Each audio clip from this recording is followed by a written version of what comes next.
नमस्कार, good morning India देख रहे हैं आप। मैं ताबिश हुसैन और खबरों में सबसे पहले बात करेंगे चक्रवाती तूफान ताउते की। जी हां, अरब सागर में उठा ये चक्रवाती तूफान लगातार ताकतवर हो रहा है और देश के पश्चिमी तटीय राज्यों की ओर बढ़ रहा है। मौसम विभाग के मुताबिक समंदर में तूफान की रफ्तार 210 किलोमीटर प्रति घंटे तक है, लेकिन गुजरात तट से टकराते वक्त इसकी रफ्तार थोड़ी कम होगी। 185 किलोमीटर प्रति घंटा ये रफ्तार रह सकती है, लेकिन ये भी काफी ज्यादा है। और इसे देखते हुए केरल, कर्नाटक, तमिलनाडु, गुजरात, महाराष्ट्र और गोवा के लिए 100 राहत और बचाव की टीमें भेजी गई हैं।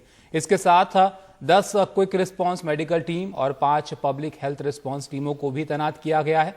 और इस तूफान के आज शाम गुजरात के तट को पार करने की संभावना है। एहतियात के तौर पर रेलवे ने 56 ट्रेनों को रद्द कर दिया है। उधर मुंबई में तेज हवाओं के साथ बारिश हुई है। प्रधानमंत्री मोदी ने भी अधिकारियों से कहा है कि तूफान के बावजूद जामनगर से देश के बाकी इलाकों के लिए ऑक्सीजन की सप्लाई में बाधा ना आए, ये सुनिश्चित किया जाए। हिमांशु हमारे सहयोगी इस पर ज्यादा जानकारी के लिए हमारे साथ जुड़ गए हैं, उनके पास चलते हैं। हिमांशु, इस तूफान को लेकर ताजा अपडेट क्या है? और दूसरा, एक चुनौती ये भी है कि कोरोना से भी निपटना है, साथ साथ प्रधानमंत्री मोदी ने भी ऑक्सीजन की सप्लाई को लेकर कहा है, तो उसको लेकर क्या स्थिति है? निश्चित तौर पर देखिए ताबिश, आज सुबह 2 महत्वपूर्ण अपडेट है, नए अपडेट्स आए हैं मौसम विभाग से। पहला जो विंड स्पीड है जिसका आपने जिक्र किया, उसको उन्होंने रिवाइज किया है और अब ये कहा है कि इसकी रफ्तार जो है वो बढ़कर 210 किलोमीटर तक हो चुकी है। और हालांकि अच्छी बात यह है कि जब ये तूफान, चक्रवाती तूफान धीरे धीरे समुद्र से बढ़कर तट की तरफ बढ़ेगा, गुजरात तट की तरफ, तो उसके बाद उसे उस तरह का विंड सरफेस नहीं मिलेगा और इस वजह से उसकी रफ्तार थोड़ी कम होगी। लेकिन कल ये कहा गया था कि 175 किलोमीटर प्रति घंटे तक की रफ्तार से समुद्री हवाएं चल सकती है जब ये तूफान टकराएगा भारतीय तट से। लेकिन आज उसको बढ़ाकर 185 किलोमीटर प्रति घंटे कर दिया है मौसम विभाग ने। और मुझे लगता है कि इससे जो चुनौती है स्थानीय प्रशासन की, विशेषकर तटीय इलाकों में, वो और बढ़ गई है, क्योंकि उन्हें अब और बड़े स्तर पर पहल करना होगा लोगों को, जान माल को बचाने के लिए। और साथ ही एक नई जानकारी यह है कि पहले यह कहा जा रहा था कि ये चक्रवाती तूफान जो है वो 18 तारीख की सुबह को भारत के गुजरात तट को क्रॉस करेगा, लेकिन आज रिवाइज करके उन्होंने कहा है कि आज ही देर रात तक ये गुजरात तट को क्रॉस कर जाएगा। यानी जो चुनौती है वो बड़ी हो रही है और समय से थोड़ा पहले जो तूफान है वो भारत के तट से टकराकर बाहर चला जाएगा। और इससे जो चुनौती है स्थानीय प्रशासन की, मुझे लगता है अब धीरे धीरे बढ़ती जा रही है, उसका असर अब दिखने लगा है। 125 किलोमीटर के करीब है ये तूफान अभी मुंबई से, फिलहाल जो ताजा जानकारी आ रही है। और जो कोरोना का आपने जिक्र किया, देखिए भारत को अब दोहरी लड़ाई लड़नी पड़ रही है। 2 तरह की आपदा के साथ आज भारत को लड़ना है। पहला, कोरोना के खिलाफ जो जंग चल रही है, जिन इलाकों में सबसे ज्यादा तबाही का अंदेशा है वो राज्य हैं जहां पर कोरोना का संक्रमण बहुत ज्यादा है। गुजरात, गोवा, कर्नाटक, ये ऐसे राज्य हैं जहां पर कोरोना संक्रमण बहुत ज्यादा फैला है और वहां पर बहुत सारे मरीज हैं जिनको अस्पतालों में, कोविड केयर सेंटर्स में रखा गया है। और ऐसे वक्त पर जब तूफान में हवाएं 185 किलोमीटर तक चलेंगी, निश्चित तौर पर चुनौती बहुत बड़ी है। और ये कहा गया है कि जान माल का नुकसान कम से कम हो, इसके लिए युद्ध स्तर पर तैयारी शुरू कर दी जाए। ताबिश जी, शुक्रिया हिमांशु आपका सब जानकारी के लिए। तो तूफान की रफ्तार जो कि कल 175 का अंदाजा लगाया जा रहा था, वो अब बढ़कर कहा जा रहा है कि 185 की रफ्तार इसकी हो सकती है जब ये गुजरात के तट पर पहुंचेगा। इसके लिए तमाम तरीके के इंतजाम किए गए हैं, लेकिन उससे पहले ही इसका असर कई जगहों पर देखा जा रहा है। आपको बताएं कि मुंबई में भी इसका असर दिखा है। यहाँ पर बारिश हुई है, रात से ही तेज हवा चल रही है, धीमी बारिश हुई है और तेज हवा की वजह से यहाँ पर कुछ जगहों पर पेड़ भी गिरे हैं।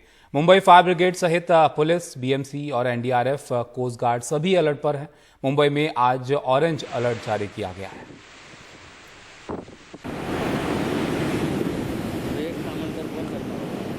मुंबई में अभी साइक्लोन का क्या असर देखा जा रहा है वली सीलिंग से, इस पर ज्यादा जानकारी दे रही है हमारी सहयोगी पूर्वा। मुंबई की अगर बात करें तो मुंबई में सुबह से अर्ली सुबह से ही बारिश शुरू हो गई है। अलग अलग जगहों में मुंबई में बारिश की बूंदाबांदी शुरू हो गई है। फिलहाल की अगर बात करें तो मॉर्निंग में लो टाइड होने के वजह से ये एक राहत की बात है मुंबई करों के लिए, क्योंकि मॉर्निंग में लो टाइड है।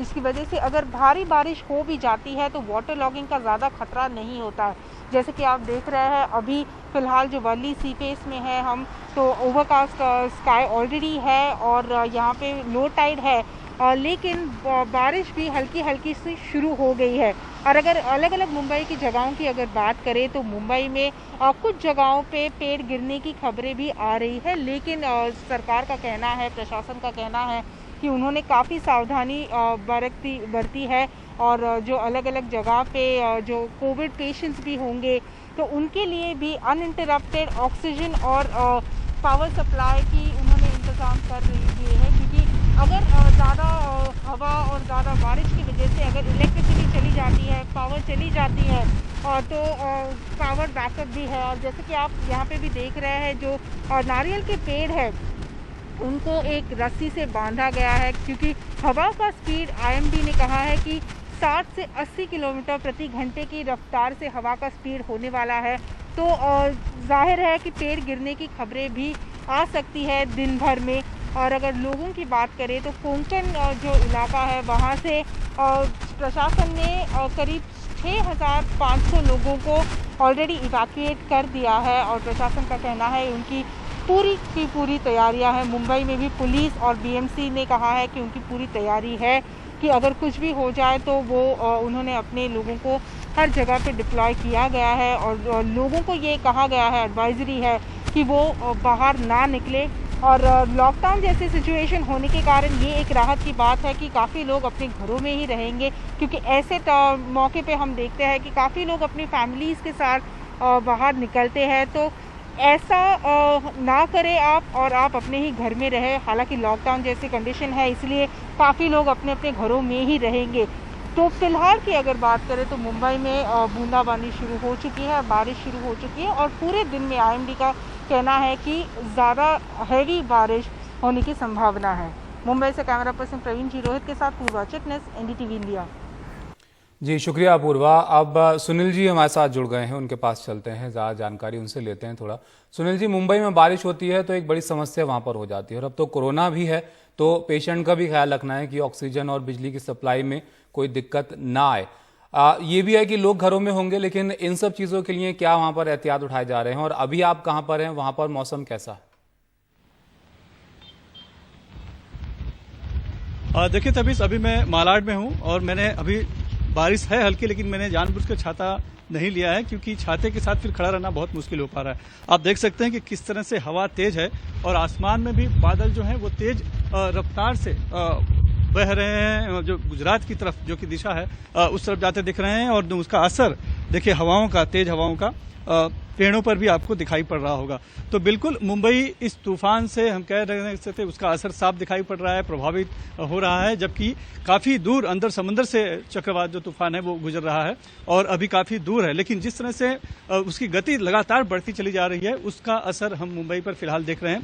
जनजीवन तो चूंकि लॉकडाउन है इसलिए पहले से ही सामान्य है, तो बहुत ज्यादा जनजीवन पर असर होना उतना नहीं होगा। लेकिन हाँ, जो कोरोना से पीड़ित लोग हैं, कोविड जो सेंटर हैं या फिर अस्पतालों में जो इलाज करा रहे हैं, उनका जो बिजली है वो उसकी बाधित न हो, ऑक्सीजन सेवा बाधित न हो, ये जरूर देखना है। ये बड़ी चुनौती है क्योंकि हाई टाइड दोपहर के वक्त में है और बारिश इतनी तेज नहीं है, इसलिए जलमग्न होने की जो खतरा नहीं है। लेकिन हाँ, पेड़ काफी संख्या में गिर रहे हैं, जैसे कि रात से जब से हवा तेज शुरू हुई है, बारिश हल्की सी हुई है, अब पेड़ गिर चुके हैं। 34 घटनाएं मुंबई में देखने को मिली है, पालघर में भी इसी तरह की घटनाएं हुई हैं। सिंधुदुर्ग जिला जो है सबसे ज्यादा प्रभावित हुआ है, लगभग 500 के ऊपर वहां इस तरह की छुटपुट घटनाएं हुई हैं। रत्नागिरी में 63 के ऊपर हुई हैं और साथ में जो रायगढ़ है, रायगढ़ जो सबसे इस समय प्रभावित बताया जाएगा क्योंकि वहां पर रेड अलर्ट बताया गया है। हम जहां मुंबई में खड़े हैं ये फिलहाल ऑरेंज अलर्ट है, पालघर, ठाणे ये सभी ऑरेंज अलर्ट है, लेकिन रायगढ़ में रेड अलर्ट है, तो वहां ज्यादा नुकसान होने की आशंका है। हालांकि अभी तक ऐसी कुछ खबरें नहीं आई है, अभी तक सब कुछ लगभग सामान्य है, सुरक्षित है, बहुत जनहानि की कोई बात उभर कर नहीं आई है। 4 मछुआरे जरूर लापता बताए जा रहे हैं, वो सिंधुदुर्ग जिले से हैं, उनकी तलाश चल रही है। बाकी एजेंसियां अलर्ट हैं और कोशिश यही है कि कम से कम नुकसान हो पाए और जल्दी से जल्दी अगर नुकसान होता है तो राहत कार्य वहां पर पहुंच सके और बचाव कार्य हो सके। शुक्रिया सुनील जी आपका सब जानकारी के लिए। तो राहत और बचाव कार्य के लिए तमाम इंतजाम यहाँ पर किए गए हैं। ऑरेंज अलर्ट मुंबई में जारी किया गया, लेकिन जो रफ्तार है इसकी वो खासी तेज़ रहने वाली है जब ये गुजरात के तट पर तूफान पहुंचेगा और इसकी वजह से तमाम तरीके के एहतियात गुजरात में भी उठाए जा रहे हैं। फिलहाल एक ब्रेक के लिए।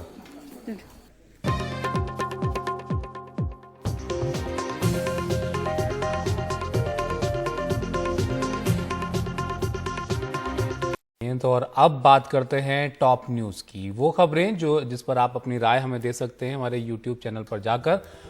तो आज की जो 5 बड़ी खबरें उनके बारे में आपको बताते हैं।